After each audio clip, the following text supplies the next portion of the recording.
gözlerimi sana doladım, sözlerimi senle doldurdum, bedenimi etsen aldı her yerimi.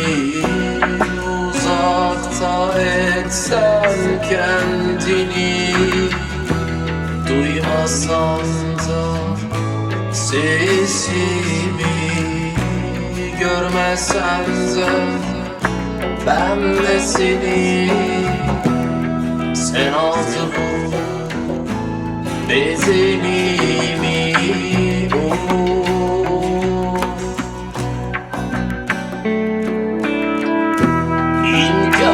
İmkansızsın belki bana, vardım da bunun farkına.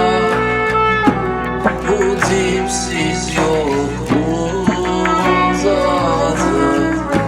sen aldı bu bestemi. İmkansızsın belki bana, vardım da bunun farkına.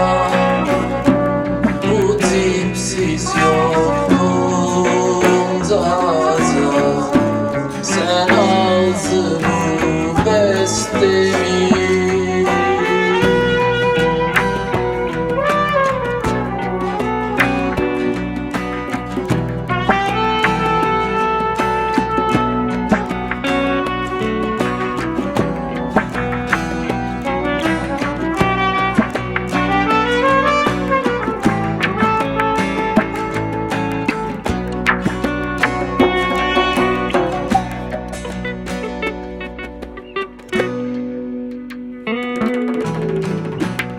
Sen boyadım gözlerimi, sana doladım sözlerimi,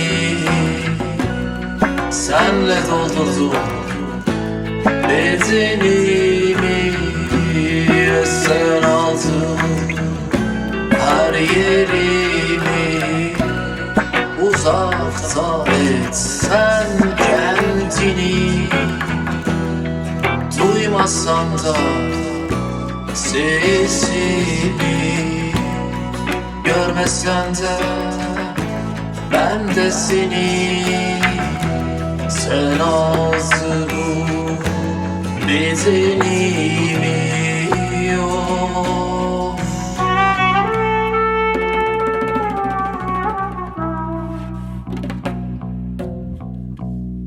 İmkansızsın belki bana, vardım da bunun farkına. Bu dipsiz yokluğunda da sen aldı bu bestemi.